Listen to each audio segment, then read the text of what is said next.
السلام علیکم ورحمۃ اللہ وبرکاتہ۔ اللہم صل علی سیدنا مولانا محمد وعلی آل سیدنا مولانا محمد وبارک وسلم۔ الحمدللہ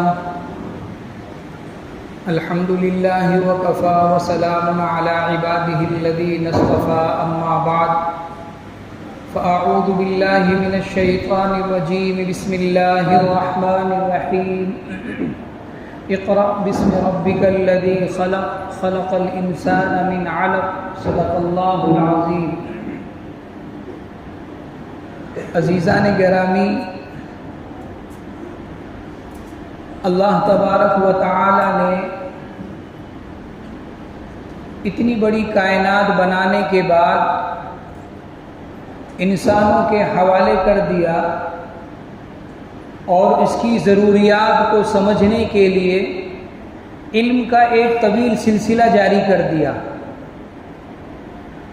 اس روئے زمین کو کیسے استعمال کرنا ہے، اس کے بارے میں اللہ نے بہت کچھ بتایا، اور صبح قیامت تک جب تک اس روئے زمین پر انسان بسیں گے، اس زمین کے استعمال کے سلسلے میں نئی نئی چیزیں ایجاد کریں گے۔ تمہیدی طور پر یہ بات سمجھ لیں کہ علم میں ہمیشہ اضافہ ہوتا رہے گا۔ ایک زمانہ وہ تھا جس زمانے میں انسان خود کاشت کرتا تھا، کھیتی باڑی کرتا تھا، تو اپنے پرانے علم کے اعتبار سے دیسی چیزیں بویا کرتا تھا۔ علم نے ترقی کی اور پھر مشنری کا دور آیا، اور پھر انسان نے اپنی عقل کو دوڑایا، تو پھر وہ ہائی بریڈ، یعنی چیزیں جو پہلے 1 انچ کی ہوتی تھی، آج اس کو اپنی عقل سے، اپنے دماغ سے، نئی ٹیکنالوجی سے ان چیزوں کو بڑھانے لگا۔ سمجھ لیں جیسے مرغیاں پہلے 6 مہینے میں کھانے کے قابل ہوتی تھی، آج 40 دن میں کھانے کے قابل ہو گئی، 21 دن میں کھانے کے قابل ہو گئی۔ یہ انسانی علم نے اس کو ترقی کی نئی راہ پر لا دیا، اور نئی نئی چیزیں خوب ایجاد کرنے لگا، اور پھر پھلوں کو اس طرح اس نے کاشت کی ہے کہ بعض پھل ایسے ہیں کہ سال بھر نظروں سے غائب نہیں ہوتے، ہمیشہ ان کا وجود باقی رہتا ہے۔ تو اللہ نے اس روئے زمین پر انسان کو پیدا کر کر اسی روئے زمین کو استعمال کے لیے علم کا ایک ذریعہ دے دیا، لیکن ایک علم اللہ تبارک و تعالی نے نبی کریم صلی اللہ علیہ وسلم کو عطا کیا تھا، جس سے اپنی معرفت رکھی تھی، اللہ کی پہچان رکھی تھی۔ وہ علم بھی آج اپنی سطح پر بالکل آخری درجے پر باقی ہے، جس کا تجزیہ کیا گیا، جس کی رپورٹیں نکالی گئی، تو پتہ یہ چلا کہ 2.5%، کتنی فیصد؟ 100 میں سے 2.5% اس علم کو لوگ حاصل کر رہے ہیں جس سے اللہ کی معرفت حاصل ہوتی ہے، اور ہمیشہ ہمیش کی زندگی میں رہنے کے لیے وہ ایک لاہیہ عمل تیار کرتا ہے۔ اس بات کو میں نے اس لیے چھیڑا ہے کہ میرے عزیزو، اسکول کا سال پورا ہو گیا، دینی مدارس کا سال پورا ہو گیا، اور نئی تعلیم کا سلسلہ اب شروع ہوا ہے۔ اسکول کالجز والے اور پھر کیا کہتے ہیں کلاسز والے نئے نئے ہورڈنگ بورڈ لگا رکھے ہیں، اور اپنے سال بھر کی کارکردگی کو سامنے لے کر آئے ہیں، اور کہتے ہیں کہ ہمارے کلاسز میں جو بچہ آیا تھا وہ 95% سے پاس ہوا ہے، ہماری کلاسز کے بچے 85% سے پاس ہوئے ہیں، آپ ہمارے کلاسز میں آئیے، ہم آپ کا داخلہ لیں گے۔ ہو رہا ہے نہیں ہو رہا ہے؟ اور یہ زائد چیز ہے۔ کیا ہے وہ؟ زائد چیز ہے۔ اسکول کا نظام 7:30 بجے سے 7 بجے سے لے کر 1 بجے تک چلتا ہے، 1 بجے تک چلتا ہے، اور پھر 1 بجے سے لے کر کے 6 بجے تک اسکول کا نظام چلتا ہے، وہی 20 بچے اور وہی 25-40 بچے ایک استاد کے ماتحت رہتے ہیں، یعنی 6 گھنٹے میں جس بچے نے تعلیم حاصل نہ کر سکا، اب اسی بچوں کو اٹھا کر کے کلاسز والے کو، ٹیوشن والوں کو دیتے ہیں، جو 30 سے 35 ہزار روپیہ سالانہ لے رہے ہیں 11ویں اور 12ویں کا تیاری کرانے کے لیے، نیٹ کی تیاری کرانے کے لیے 45 ہزار روپے لے رہے ہیں، 10ویں کی تیاری کرانے کے لیے 20 سے 25 ہزار روپے لے رہے ہیں۔ عقلیں معاف ہو گئی ہیں، عقلیں کیا ہو گئی ہیں؟ معاف ہو گئی ہیں۔ کبھی اس پر تبصرہ نہیں ہوتا، کبھی اس پر تذکرہ نہیں ہوتا کہ بھئی جس بچے کو ہم نے 7 بجے گھر سے جگا کر، ناشتہ کروا کر، ماں کی نیندیں خراب کر کر، اور پھر ان کے لیے وین لگا کر کے 1200-1500 روپے وین کے پیسے دے کر کے ہم نے 7:30 بجے بچوں کو اسکول کے گیٹ پر پہنچا دیے ہیں، اور جس کی مالی فراوانی نہیں ہے، وہ مائیں اپنے بچوں کی انگلیاں پکڑ کر ان کو اسکول کے دروازے پر پہنچا دی ہے، اور بچہ 7 بجے 7:30 بجے سے لے کر 1 بجے تک اسکول میں بیٹھا رہا، 10:30 بجے ان کی ریسس ہوئی ہے، ان کا ناشتہ پہنچایا گیا، ناشتہ نہ پہنچا سکے تو پیسہ ان کے حوالے کیا گیا کہ تم کچھ کھا پی لینا۔ 11 بجے ریسس ختم ہوتی ہے، بچہ اسکول میں انٹر ہوتا، اور اس کے بعد 1 بجے وہ گھر آتا ہے، اور جب وہ مکتب میں پڑھنے آتا ہے، مدرسے میں پڑھنے آتا ہے، تو 4 بجے وہاں سے اطلاع آتی ہے کہ بچوں کو چھوڑ دو، ہوم ورک کرنا ہے۔ کاہے کا ہوم ورک کرنا ہے؟ ٹیوشن کا بھی کرنا ہے، اسکول کا بھی کرنا ہے۔ اللہ کے بندو، جب جس بچوں کو ہم نے 6 گھنٹہ تمہارے سر پر مسلط کیا تھا، آج اس بچے کے لیے 1.5 گھنٹے کا ٹیوشن ہمیں لینے کی ضرورت کیوں پڑی ہے؟ کبھی آپ نے اس پر غور کیا؟ کبھی آپ نے اس پر سوچا؟ ہاں، مدرسے والے اگر 4 بجے 4:30 بجے چھٹی نہیں دیں گے تو ہمارے پاس فون آئے گا، استاد کے پاس فون آئے گا کہ ان کو چھٹی دے دو، اس کو ٹیوشن جانا ہے۔ ارے بھائی، 1000 روپے، 800-700 روپے ہم نے اسکول کی فیس ادا کی ہے، 3000-4000 روپے کی ہم نے کتابیں خریدی ہے، 500-800 روپے کا ہم نے ڈریس خریدا ہے، ان کی قلمیں ہم نے خریدی ہے، گلے میں بلا ہم نے شناختی کارڈ خریدا ہے، اور ہم نے اپنی اولاد کو 6 گھنٹہ تمہارے سر پر مسلط کیے ہیں، اور تعلیم کے سلسلے میں کہتے ہو کہ اس بچے کو کسی اچھی ٹیوشن میں ڈال دینا، کسی اچھے کلاسز میں ڈال دینا۔ اگر آپ کو معلوم نہیں ہے تو ہم معلوم کر کے بتاتے ہیں کہ کلاسز کون سی اچھی ہے۔ افسوس کرنے کا مقام ہے میرے عزیزو، بعد میں آپ کو تلخی لگ رہی ہوگی کہ مولوی صاحب نے پورے کلاسز والوں کو، پورے اسکول والے کو ٹارگیٹ کیا، یہی بات آئے گی نا۔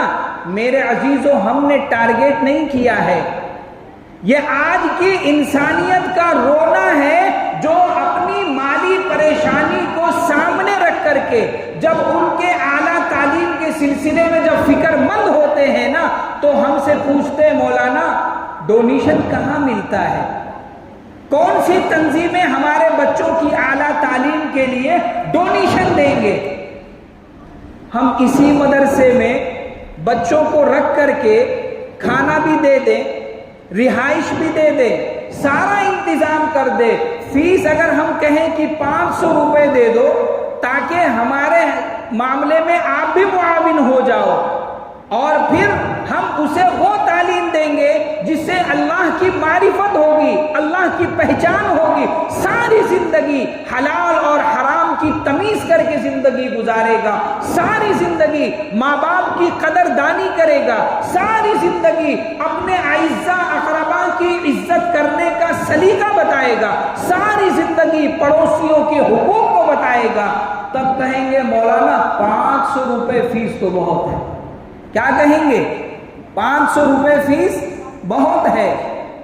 وہی اسکول 1000 روپے کی فیس بھی ہے, 700-800 روپے گاڑی وین بھی ہے, اور پھر 25,000 30,000 روپے کا پیکج کے ساتھ کلاسز بھی چل رہی ہے. کلاسز نہ صحیح ٹیوشن چل رہی ہے. ہم آپ سے کہتے ہیں کہ اللہ نے آپ کو عقل سلیم دیا ہے, اللہ نے آپ کو سوجھ بوجھ کی نعمت عطا کی ہے.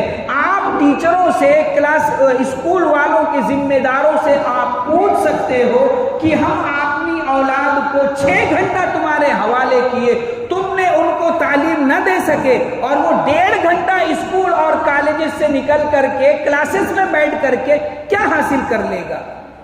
جب اگر آپ نے ایکسٹرا ٹائم بچوں کو دینے کے لیے پابند کیا ہے, ایکسٹرا رقمیں آپ نے بچوں کو دینے کے لیے جب معمول ہو گئے ہیں, تو آپ کو ایکسٹرا تعلیم بھی ملنا چاہیے. کیا ملنا چاہیے؟ ایکسٹرا تعلیم ملنا چاہیے. وہاں بھیجنے کی ضرورت محسوس ہی نہیں کرنا چاہیے تھا. اگر آپ نے ضرورت محسوس کی ہے تو اس کا نتیجہ بھی حاصل کرنا آپ کے ذمہ ہے. آپ ان سے پوچھ سکتے ہو کہ بھائی 6 گھنٹہ ہم نے بھیجا تھا, ہمارے بچے کو 1.5 گھنٹے کے کلاسز کی ضرورت کیوں پڑی؟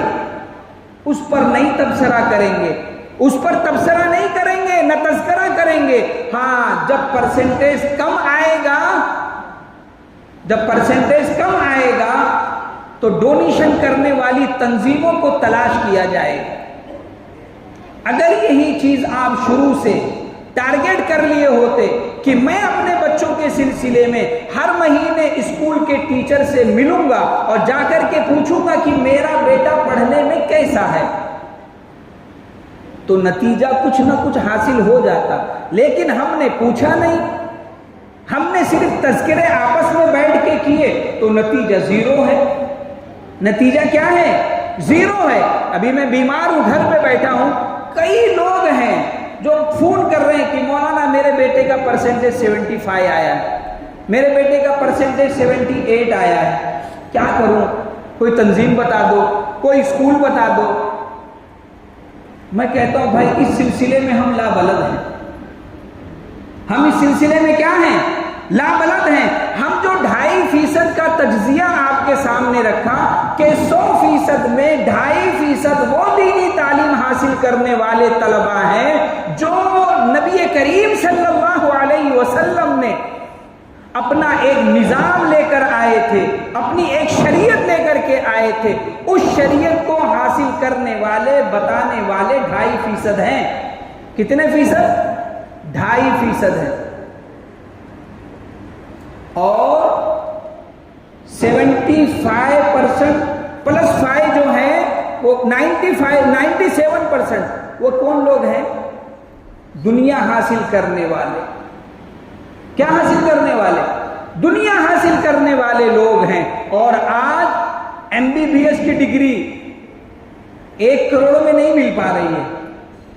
MBBS کی ڈگری جو ہے وہ 1 کروڑ میں نہیں مل پا رہی ہے. اگر آپ کا 95% کے اوپر آیا پرسنٹیج, اور اگر آپ کو سرکاری کوٹا مل گیا تب تو ٹھیک ہے, اور اگر 80%, 82 اور 85 تک اگر آپ لوگ ہو تو 1.25 کروڑ روپے سے اوپر ڈونیشن دینا پڑ رہا ہے. اور آج انڈیا کا یہ ہو گیا کہ اسی ڈونیشن کو دیکھ کر کے کہ 1.25 کروڑ یہ دینا پڑے گا, اس کے کالج کے ہاسٹل کا پیسہ دینا پڑے گا, اس کے روزمرہ کا خرچہ دینا پڑے گا. آج بچے رشیا جا رہے ہیں پڑھنے کے لیے. کہاں جا رہے ہیں؟ رشیا پڑھنے جا رہے ہیں. کیوں جا رہے ہیں؟ لوگ کہتے ہیں کہ وہاں 25 لاکھ روپے میں MBBS کی ڈگری مل جائے گی. BOMS وغیرہ تو ایک دم 0 ہے. MBBS کی ڈگری لینے کے لیے رشیا بھیج رہے ہیں. 25 لاکھ 30 لاکھ میں ہو جائے گا. اس کے بعد آئیں گے انڈیا, ایک انٹرویو ہوگا, اس میں بھی ایک بڑی رقم دے دیں گے 10 لاکھ روپے میں, تو 35 لاکھ روپے میں ہمارا بیٹا ڈاکٹر ہو جائے گا. کیا ہو جائے گا؟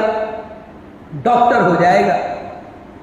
ہم کہیں گے مدرسے میں بھیج دو, یہاں قرآن کا حافظ ہو جائے گا، حافظ ہو جائے گا تو ہم اس کو اگلا درجہ عربی کا دے دیں گے، وہ مولانا ہو جائے گا، سارے ڈاکٹر اس مولانا کی عزت کریں گے، وہ حلق سے نہیں اترے گا، وہ حلق سے نہیں اترے گا۔ میرے عزیزو، دنیاوی تعلیم حاصل کرنا کسی نے منع نہیں کیا ہے، کسی نے نہیں منع کیا۔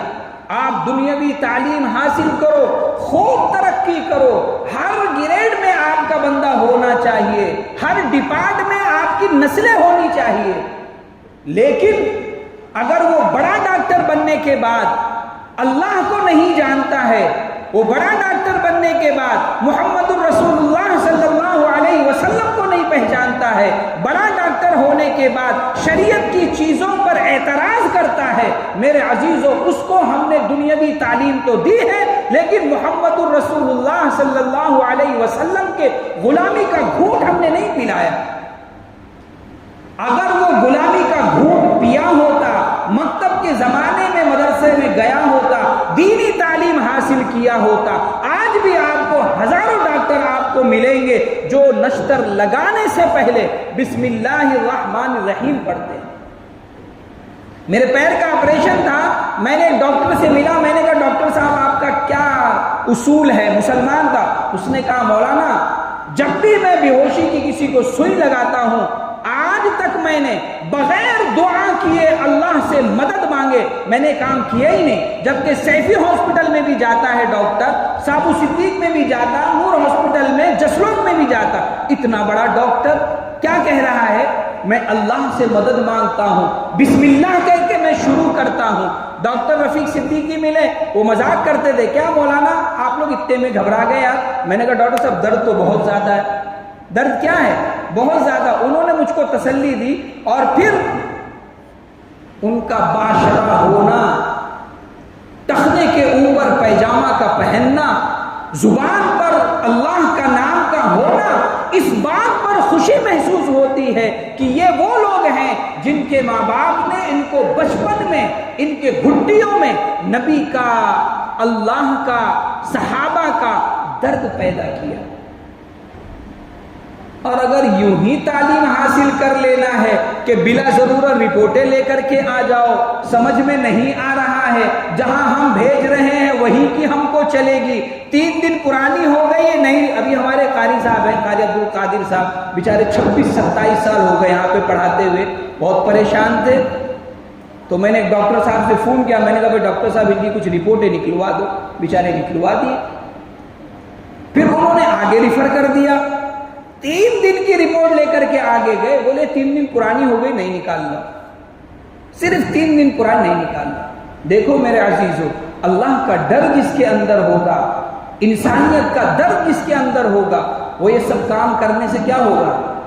باز آئے گا۔ تو میں کہہ رہا ہوں کہ آپ اپنے بچوں کو ڈاکٹر بناؤ، انجینئر بناؤ، بڑی بڑی ڈگریاں دلاؤ، وکیل بنا دو، سب کچھ بناؤ، لیکن اس کو اللہ کی معرفت بھی یاد دلاؤ، اس کا نبی کا تعلق بھی مضبوط کرو۔ آپ اس کو ابتدائی زمانے میں قرآن کی تعلیم دیجئے، ابتدائی زمانے میں اس کو شریعت بتائیے کہ شریعت ہوتی کیا ہے۔ اور سنو، حضرت علی رضی اللہ تعالی عنہ فرماتے ہیں کہ ہم اللہ کی تقسیم پر راضی ہو گئے، اللہ کی تقسیم پر راضی ہو گئے۔ کیا تقسیم؟ فرمایا کہ اللہ نے ہمیں علم دے دیا، دنیا داروں کو اللہ نے دولت دے دی، ہم کس پر راضی ہیں بھئی؟ ہم کس پر راضی؟ اللہ نے ہم کو علم دیا ہے، ہم علم پر راضی ہو گئے، دنیا داروں کو اللہ نے دولت دے دی، وہ دولت پر راضی ہیں۔ اور پھر عبداللہ ابن عباس رضی اللہ تعالیٰ عنہ، ابن عساکر نے اس واقعے کو نقل کیا کہ حضرت سلیمان علیہ السلام کو اللہ نے اختیار دیا تھا۔ کیا اختیار دیا؟ فرمایا کہ اے سلیمان، چاہو تو دولت لے لو، چاہو تو سلطنت لے لو، چاہو تو علم لے لو۔ کتنی باتیں بتائی گئی؟ چاہو تو سلطنت لے لو، چاہو تو دولت لے لو، اور چاہو تو علم لے لو. نبی تھے نا, فرمایا کہ اے اللہ آپ مجھے علم دے دو. اللہ نے کہا اے سلیمان تیرے اس حسن انتخاب پر میں نے تجھے مزید 2 چیزیں دے دی. تو نے علم مانگا تھا, میں نے تجھے دولت بھی دی, میں نے تجھے سلطنت بھی دی. جہاں تو جائے گا یہ دونوں چیزیں تیرے ساتھ نہیں ہوں گی. تیرے حسن انتخاب پر میں نے کیا کر دیا؟ دونوں چیزیں تجھ کو عطا کر دی. اور پھر اس روئے زمین کا سب سے پہلا انسان جس کو ہم آدم کہتے ہیں علیہ السلام, جانتے ہو ان کو صرف علم کی بنا پر اللہ نے فضیلت دی تھی. علم حاصل کرنے کی بنا پر فضیلت دی. علم کیا تھا؟ اللہ نے اس روئے زمین کی تمام اشیاء کے نام حضرت سلیمان علیہ السلام کو یاد کرا دیا. فرشتوں سے کہا کہ اس کو بتاؤ. فرشتوں نے لا علمی کا اظہار کیا. حضرت آدم علیہ السلام نے ان ناموں کو جب گنایا ہے تو اس علم کی بنا پر اللہ نے فرشتوں سے کہا کہ آپ سجدہ ریز ہو جاؤ. آپ کیا ہو جاؤ؟ سجدہ ریز ہو جاؤ.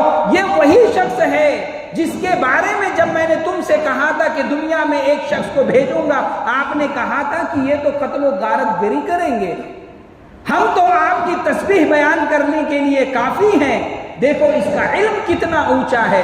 اللہ نے ان کو سر بلند کر دیا اور اشرف المخلوقات کا سردار بنا دیا اور پھر فرشتوں کو سر نگو کر دیا. وہ کس بنا پر تھا؟ ان کو علم حاصل ہوا تھا. کیا حاصل ہوا تھا؟ علم حاصل ہوا. امام راضی علیہ الرحمہ نے ایک واقعہ نقل کیا, وہ واقعہ بھی سن لے. قرآن کریم کا 19واں پارہ ہے, اس میں ایک سورت نازل ہوئی ہے, سورہ نمل ہے نا, سورہ نمل. تو اللہ نے ایک اتنا اچھا اور خوبصورت سا واقعہ, احسن القصص جو کہا گیا نا, احسن القصص, بہت اچھے اچھے قصے بھی قرآن میں اللہ نے رکھے ہیں, وہ انسانیت کی ہدایت کے لیے رکھے. ایک سورت نازل کی, اس سورت کے اندر ایک واقعہ ذکر کیا, یا ایھا النمل ادخلوا مساکنکم. ایک چونٹی ہے, وہ چونٹی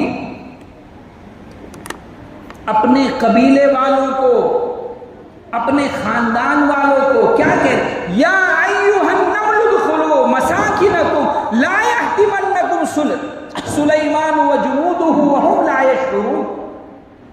وہ چونٹی کہتی ہے کہ اے چونٹیوں جلدی جلدی بلوں میں داخل ہو جاؤ, کہیں ایسا نہ ہو کہ حضرت سلیمان کا لشکر لا علمی میں, نا سمجھی میں, غفلت میں تمہیں کہیں روند نہ دے, تمہیں کہیں روند نہ دے, جلدی جلدی چلے جاؤ. لاش میں کیا کہتی ہے؟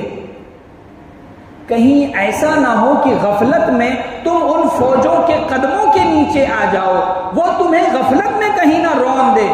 حضرت سلیمان علیہ السلام نے جب اس کی بات سنی, فتبسم ضاحکا من قولها. قرآن نے اس کا نقشہ کھینچا کہ حضرت سلیمان علیہ السلام مسکرا دیے کہ بتاؤ, ایک قبیلے کی سردار ہے چونٹی, وہ اپنے قبیلے کی فکر یہ کر رہی ہے کہ جلدی جلدی بلوں میں داخل ہو جاؤ, اور اس کا علم یہ بتا رہا ہے کہ اگر خدا نہ خواستہ ہمارے قبیلے کی چونٹیاں اگر فوجوں کی قدموں کے نیچے آ گئے تو سنو, وہ جان بوجھ کر تمہیں نہیں رو دیں گے, غفلت میں ہو سکتا ہے رون دی جاؤ. اس کو معلوم ہے کہ نبی کی وہ فوج جو نبی کی تربیت میں رہی ہو, جان بوجھ کر کسی کو نقصان نہیں پہنچاتے. وہ قومیں جو نبی کی تربیت یافتہ ہو, وہ کسی بے جان چیز اور چھوٹی چیز کو بھی نقصان نہیں پہنچاتے. امام راضی علیہ الرحمہ نے فرمایا کہ اس کے اس علم کی بنا پر اللہ نے اس کو مسند کے اس تاج پر بٹھا کے رکھا کہ قیامت تک کے آنے والی ان چونٹیوں کا سردار بنا دیا. اس کے نام کی سورت اللہ نے نازل کر دی, جبکہ سورتیں جو ہیں وہ انبیاء کے نام کی بھی ہیں. سورہ یوسف لے لو, سورہ لقمان لے لو, سورہ کیا کہتے ہیں اس کو, بنی اسرائیل لے لو, سورہ محمد لے لو، بہت ساری صورتیں ہیں، لیکن اس چوٹی کے علم کی بنا پر اللہ نے اس چوٹی کے نام پر سورہ نمل نازل فرما دی، یہ علم کی وجہ سے ہے۔ اور پھر اس زمانے میں دیکھ لو، کتے کو دیکھا گیا کہ نہیں دیکھا گیا؟ بہت سارے کتے گھومتے نہیں گھومتے؟ ان کتوں میں ایک کتا ہوتا ہے جس کو پالتو کتا کہتے ہیں، فقہ کی کتابوں میں کلب معلم، سکھایا ہوا کتا۔ کون سا کتا؟ سکھایا ہوا کتا۔ وہ کتا جو روڈوں پر گھومتا ہے، کسی پرندے کا شکار کر لے، اس کا کھانا جائز نہیں۔ ایک شکاری وہ ہے جو کتے کو پالا گیا ہے، اس کو سدھایا گیا ہے، اس کو چھوڑا جائے اور مالک کے حکم سے جا کر کے وہ شکار کر لائے اور لا کر کے مالک کو دے دے، کہا جاتا کہ اس کتے کا شکار کیا ہوا کھانا جائز ہے، کہ وہ کلب معلم ہے، وہ سکھایا ہوا کتا۔ اتنا فرق رکھا گیا، اتنا فرق رکھا گیا۔ اور پھر علم دین کا حاصل کرنا انسانیت کو کیا ہے؟ بلندی کے مقام پر پہنچاتا ہے۔ فرمایا کہ اگر کوئی آدمی بیمار ہو اور ڈاکٹر سے مشورہ لیا جائے تو ڈاکٹر یہ کہہ دے کہ یہ چند دنوں کے مہمان ہیں، کچھ دنوں میں ان کا انتقال ہو جائے گا، ان کو گھر لے جاؤ، اچھا کھلاؤ پلاؤ، تو پوچھا گیا کہ وہ کام کیا کرے، وہ کام کیا کرے؟ علماء نے اس بات پر اتفاق کیا کہ اس کو علم دین حاصل کرنے میں لگا دو، اور علم دین جو ہے وہ عمل سے بہتر ہے۔ کیوں؟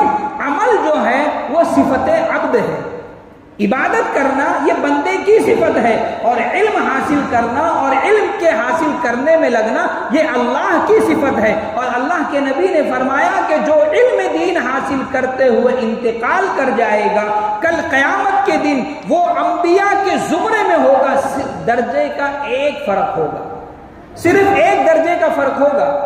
تو ایسا آدمی جو جاکنی کے عالم میں ہو، ڈاکٹروں نے اس کے سلسلے میں لا علاج تجویز کر دیا ہو، فرمایا گیا اس کو علم دین حاصل کرنے میں لگا دو تاکہ یہ اللہ کی صفت حاصل کرے، اور اگر اس میں انتقال ہو گیا تو یہ انبیاء کے زمرے میں رہے گا، ایک درجہ صرف نیچے رہے گا۔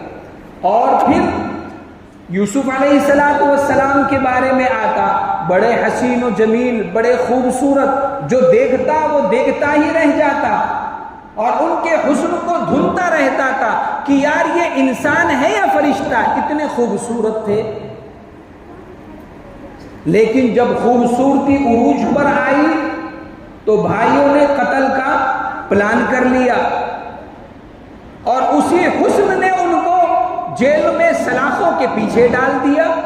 لیکن جب اللہ نے ان کو اپنی معرفت عطا کی اور اپنا علم عطا کر دیا، اور تعبیر الرؤیا جیسا علم اللہ نے ان کو عطا کیا کہ خوابوں کی تعبیر بتا دیا کرتے تھے، تو پھر کیا ہوا؟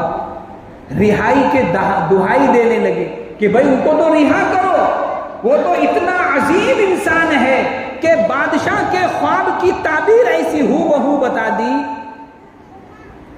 کہ اس معاملے کو سمیٹنا کسی انسان کے بس کا روگ نہیں ہے۔ یہ جو مصر جو قحط سالی کے دہانے پر پہنچے گا، اس ملک کو سنبھالنے کی صلاحیت کس کے اندر ہے؟ یوسف علیہ السلام۔ جب حسن آیا اور حسن عروج پر پہنچا تو کہاں پہنچ گئے؟ جیل پہنچ گئے، اور عروج پر پہنچا تو زنا کی تہمت لگ گئی۔ لیکن جب اللہ نے علم عطا کر دیا تو پھر ان کو رہائی دلانے کے لیے بادشاہ وقت کھڑا ہو گیا۔ تو میرے عزیزوں، اپنی اولادوں کو علم دین حاصل کرانے کی فکر میں رہو۔ ہم اس چیز کی مخالفت نہیں کرتے ہیں کہ اپنی اولادوں کو اسکول نہ پڑھاؤ، اچھی اچھی ڈگریاں دلاؤ، کم سے کم کل کے روز یہ کسی مسند پر کھڑا ہو تو اسے اس چیز کا احساس ہونا چاہیے کہ یہ 60 سالہ 70 سالہ زندگی میں کما دھما لینے کے بعد ہمیں منو مٹی کے نیچے جانا ہے، اور پھر اس دنیا میں کیے کا حساب دینا ہے، اور پھر اس احکم الحاکمین کے سامنے کھڑا ہونا ہے جس کے سامنے کھڑا ہونے کے لیے انبیاء بھی تھراتے ہوں گے، اولیاء بھی تھراتے ہوں گے، اور وہ انبیاء کرام جن کی قسمیں کھا کر کے امتوں کو سمجھایا گیا ہے، وہ امتیں بھی سفارش کرنے پر گھبراتے ہوں گے۔ جب انسان کے اندر اللہ کی معرفت آ جائے گی، اللہ کا ڈر آ جائے گا اور نبی سے محبت ہو جائے گی، تو وہ چاہے وکیل بن جائے، چاہے جج بن جائے اور چاہے بہت بڑا بلڈر بن جائے، کسی کی ایک اور کسی کی دو میں نہیں رہے گا۔ اس کو ڈر کس بات کا ہوگا کہ یار اللہ کے سامنے جانا ہے، اللہ کے سامنے اس زندگی کا حساب دینا ہے۔ اگر ہم کالا گورا کر کے چلے گئے، آج ہم اپنی طاقت پر سیاہ و سفید کے مالک تو ہیں، لیکن اس کی ڈور اللہ کے ہاتھ میں ہے۔ اس زندگی کی ڈور کس کے ہاتھ میں ہے؟ اللہ کے ہاتھ میں ہے۔ آج ہمیں اختیار تو ملا ہے کہ ہماری قلبوں میں بڑی طاقت ہے، ہمارے تعلقات بڑے وسیع ہیں، ہم جس کو چاہیں اس کو تگنی کا ناچ یاد دلا دیں گے، لیکن سنو یہ کمزور انسان ہے، آج اس کے ساتھ آپ جو چاہے کر لو، لیکن اس کا تعلق اللہ سے ضرور ہے۔ کبھی یہ رات کی تنہائی میں اٹھ کر اگر تمہارے خلاف استغاثہ کر دیا، اللہ کے دربار میں فریاد لگا دی، اور اگر فریاد کہیں قبول ہو گئی تو پھر سنو، اللہ کے علاوہ پھر کوئی نظر نہیں آئے گا۔ بڑے بڑے ڈاکٹروں کو بھی جب بیماریوں کی یلغار ان کے اوپر ہوتی ہے تو راتوں کی تنہائی میں اٹھ کر پھر اللہ ہی سے دعائی کرتے ہیں۔ اور بہت سے ڈاکٹر ملے ہوں گے نا تو کیا کہتے ہیں؟ اوپر والے سے پرارتھنا کرو۔ کیا کہتے ہیں؟ اوپر والے سے پرارتھنا کرو، اوپر والے کو مناؤ۔ یہی ہوتا نہیں ہوتا؟ تو میرے عزیزوں، ہر آدمی یہ فکر کرے کہ اگر ہم اپنے بچوں کو اسکولوں میں ڈالتے ہیں تو دیکھو، ہاں اس اسکول کا بھی تجزیہ کیا کرو کہ کہیں ایسا تو نہیں ہے کہ ان کے ساتھ کوئی شرکیہ کام کرایا جا رہا ہو یا کوئی ایسے کلمے کہلائے جا رہے ہوں۔ آپ تحقیق کرو، ہماری اولاد ہے، ہم جب کسی چیز کو لیتے ہیں تو اس کے نسخوں کو پڑھتے ہیں کہ بھئی کیا کیا چیزیں ملائی گئی ہے۔ ہم اپنی اولاد کے سلسلے میں جو دنیا کی سب سے بڑی نعمت ہے، ایسی اسکولوں میں، کرسچنوں کے اسکولوں میں ڈال دیے جو صبح شام ہاتھ جوڑ کر کسی اور سے کچھ مانگ رہے ہیں، اور اپنے اللہ کے سلسلے میں شکوک و شبہات پیدا ہو رہا ہے۔ اور اپنی اولادوں کو اگر ہم فکر نہیں کر رہے ہیں اولادوں کے سلسلے میں، تو کل قیامت کے دن اللہ ہم سے پوچھ کرے گا۔ ان کا ایمان بچانا ہماری ذمہ داری ہے، ان کو دیندار بنانا ہماری ذمہ داری ہے۔ اگر ہم نے ان کے دنیا کے بنانے کی فکر کر لی تو میرے عزیزو یہ دنیا تو گزر جائے گی، یہ دنیا تو گزر جائے گی، لیکن ان کے ایمان کی ہم نے فکر نہیں کی تو پھر ان کے اندر وہ جراثیم پیدا ہو جائیں گے جو ان کو شرک کرانے پر مجبور کر دیں گے۔ آپ کو پتہ بھی نہیں چلے گا کہ ہماری اولادیں شرک کر رہی ہیں، اور ایک وقت ایسا آئے گا کہ اسلام کے اوپر وہ اعتراضات کرتے رہیں گے۔ اسلام کے اوپر کیا کریں گے؟ اعتراض کریں گے۔ ابھی پڑوس ملک کا ہیمون سلسلے میں وہ جو ملک ہوتا نا، اس کی ایک تنظیم بنائی گئی۔ پڑوس ملک کا واقعہ بھی چند دن پہلے آیا تھا۔ جس طرح بلڈ ڈونیشن ہوتا نا، خون کا کیمپ لگتا ہے، اپنا خون لا کر کے دے دو۔ ان عقل کے پیدلوں کو سمجھ میں نہیں آیا، انہوں نے ایک کیمپ لگا دیا کہ وہ عورتیں جو مدت رضاعت میں جو بچوں کو دودھ پلا رہی ہیں، وہ عورتیں اپنے دودھوں کو نکال کر کے اس کیمپ میں لا کر کے جمع کرو۔ ساری مسلمان عورتیں، بڑے بڑے ڈگری لیے ہوئے لوگ، عقل کے پیدل لوگ اس کی حمایت کر دیے۔ پوسٹر بازی ہو گئی، ڈبے لا کر کے رکھ دیے، عورتیں گھروں سے لا کے دودھ جمع کر رہی ہیں۔ اور کیا کہہ رہے جانتے ہو؟ وہ ہاسپٹل میں جو بچے ہیں، آئی سی یو میں ہیں اور شیشے میں رکھے ہوئے ہیں، ان کو لے جا کر کے مفت میں ہم دودھ پلائیں گے۔ اس کام کے شروع کرنے سے پہلے کم سے کم شریعت کا نظام تو معلوم کرتے ہیں۔ بھئی ایک ماں کا دودھ اگر 2 بچے پی لیں گے تو وہ رضاعی بھائی بہن ہو جائیں گے۔ پوری زندگی میں ان سے نکاح کرنا حرام ہے۔ مفتی تقی صاحب دامت برکاتہم العالیہ کے ادارے نے اس کے خلاف فتویٰ جاری کر دیا۔ بہت سے مسلمان کھڑے ہو گئے، نہیں بولے مولوی صاحب لوگ 1400 سال پرانی باتیں کرتے۔ بس شریعت کے مسائل کو تو سامنے رکھو۔ خون تو سمجھ میں آ رہا ہے کہ جان بچانا ہے، علماء نے اس پر مشورہ کر کے کے کچھ جائز قرار دے دیا ہے، لیکن اس دودھ کے سلسلے میں جبکہ اس کا متبادل موجود ہے مارکیٹ کے اندر، ڈبے کا دودھ پلاؤ، عورتوں کو لگا دیے کام پہ، ساری مسلمان عورتیں نقاب لگا کر کے کہہ رہے ہم بہت بڑا سماجی کام کر رہے ہیں۔ یہ وہی لوگ ہیں جن کو شریعت سے کچھ لینا دینا نہیں ہے۔ ہمارا سماج، ہماری سوسائٹی اور ہمارے سرغنہ لوگ کیا کہہ رہے ہیں، کس بات پر یہ لوگ خوش ہو رہے ہیں، اور یہودیوں کی پلاننگ تھی، ابھی بڑا ہنگامہ چل رہا ہے، لوگ کر رہے ہیں۔ بھائی ایسے سلسلے میں شریعت کیا کہتی ہے کچھ معلوم کرنا چاہیے۔ میں اسی بات پر اپنی بات کو ختم کرتا ہوں۔ آخری بات کرنی کچھ اور تھی مجھے، لیکن بات آئی تو میں نے کہہ دیا۔